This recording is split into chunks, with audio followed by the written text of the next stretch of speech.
Oh, Billboard magazine. Oh, Billboard magazine. Here they go with their top 75 top R&B artists. My thoughts and takes. Oh boy. So this is the 10 that they put together. Stevie Wonder, Aretha Franklin, Michael Jackson, Beyonce, Whitney Houston, James Brown, Prince, Mariah Carey, R. Kelly, and Marvin Gaye. Now, the Stevie Wonder, Aretha, Michael, one, two, three, I can agree with. Beyonce, it was payola. Her husband bought and paid for that. Beyonce ain't had no better career than no Mary J. Blige or no Anita Baker. Stop with the nonsense. I wouldn't even put it over Donna Summers. I wouldn't put it over Diana Ross. She ain't got the catalog. Stop, stop, stop. Stop, stop, stop, stop, stop. This is just a bunch of jive what they doing with this mess. Shaka's had more of an impact too. But it's because she's popular and crossed over. Whitney, I'll give you. Because Whitney's impact was felt all the way around. And Beyonce should never be ahead of Whitney or nothing. So that's that right there. James Brown, you got to have James Brown. He was the epitome of soul and impactful. And he belonged on the list. And you can't even deny that he was dominant. You look at full on the full beat and funk, he's on there. So you gotta have him.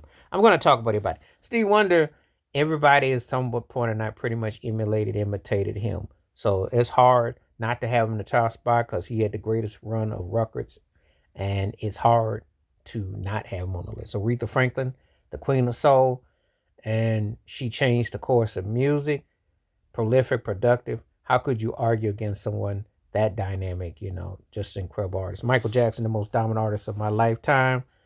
I don't think need nothing to be said. You know, you'd have to have somebody of a certain statue above him because his impact speaks for itself. So that is a no-brainer with that guy. He changed the course of music twice as a child and as an adult. So, you know, that's hard. Prince, very impactful, influential. Just on his 80s run alone, and his impact, singer songwriter musician, he had a lot of impact, so you can't deny his impact in his run. Can't deny that. Mariah Carey don't belong on this list. Now that's where the payola kick in. Y'all gotta be kidding me. Y'all need to know that you gotta have Ray Charles on that top 10 to make your list legit. Mariah Carey is not top 10, and neither is Beyonce. Them two gots to go. And if you're gonna replace them with female artists, it could be Dionne Warwick and Mary J. Blige. I would have no argument with that, or even Anita Baker. But y'all need to do better than that. Gotta do better than that. Marvin Gaye was 10. He should be higher. Are you kidding me? Just like with a Sam Cooke, you can't even talk about modern day vocals and not mention his impact. The impact speaks for itself. And he had impactful albums, impactful songs, versatility, duets. Come on now. Marvin Gaye should be higher. R. Kelly was picked number 9. This controversy because of his personal life, but let's just cut to the chase. Were it not for his personal situation, that guy would be top 5. You can't think of a more dominant artist over the last 30 years in R&B. You can't think of someone that can collab with rappers out of his own jurisdiction, doing hooks and his own artistry, writing hits for Michael Jackson, for Whitney, and the Isley Brothers brought them back as Mr. Big. Are you kidding me? You can't even talk about modern day R&B and not mention Kales. I mean, come on now. His catalog, his impact. If all things were all just strictly talking music, he's top 5. But again, his personal life. But the fact, I'm glad he still got top 10 because that's how dominant. You can't even, if you tell the truth, you got to put him in there. But now Beyonce don't belong, and Mariah don't belong. Ray Charles should fit that spot, and I'd say a Dionne Warwick would fit that spot, or Anita Baker, even Mary J. Blige. They got that top part wrong. I looked at the list, and they got a lot of heavy hitters in the teens: Isaac Hayes, Curtis Mayfield, Ray Charles. They should have that represent. Sorry, SZA and Jasmine Sullivan and Music Soul Child don't belong on nobody's top 75. That's an insult. I can name people that belong. Bobby Womack should be way higher. Rick James should be way higher. Donna Summer should be way higher. Neo don't belong on the list. Really? You should have Ray Parker Jr. on that list. Lionel Richie should be way higher. Bill Withers should be way higher. I'm looking. Jackie Wilson should be way higher. Etta James should be way higher. I said Isaac Hayes.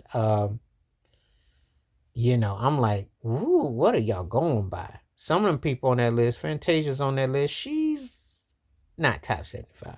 Stephanie Mills should be higher. Roberta Flack should be higher. Natalie Cole should be higher. You know, Al Green should be arguably top 10.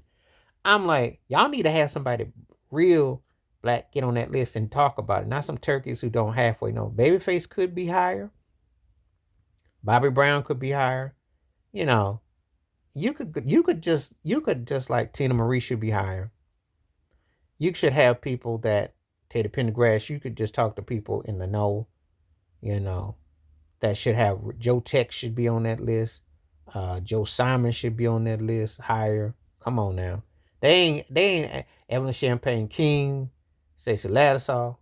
Come on now. Y'all need to talk to some real folk who know some. Elder Bard should be on that list. Y'all need some folk that really be knowing some stuff about some R&B. Not some turkeys that are just trying to fill out stuff. Chris Brown was in the late 20s. See, now one thing about that, he was 28, 29, which was too high for that turkey. Look, he can dance, he's entertaining. Stop with the Michael Jackson comparisons.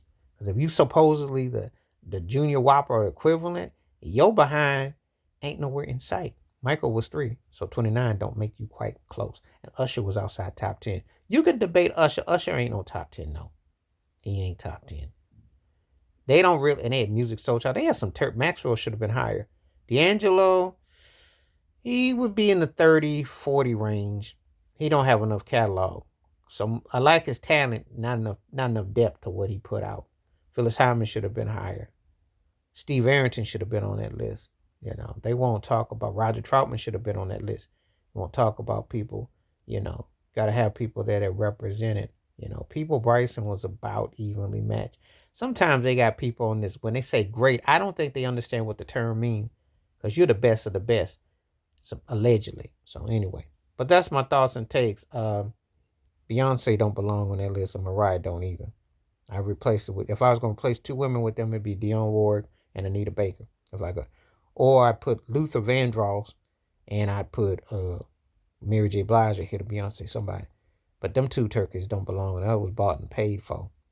But other than that, Stevie, Aretha, Michael, Whitney, James, Prince, R. Kelly, Marvin Gaye, I ain't got no problem with 8 of them. I don't have a problem with 8 of the list, but they could make Marvin higher. You can make Marvin higher. And R. Kelly would been higher. Marvin, R. Kelly, and James would have been higher. Should be higher. Just saying. Anyway, let me know what you think, though. How you look at that top 10 and that top 75 Billboard list, and what do you think? Or do you think this is another form of some, generic magazine trying to put a list together? Please hit like, subscribe, welcome thoughts, comments, and I do respond. Thank you. Wash your hands, keep your mind clear, watch out for another. Share it if you like. Stay safe, stay blessed, stay woke, stay free. I'm all the time. Peace.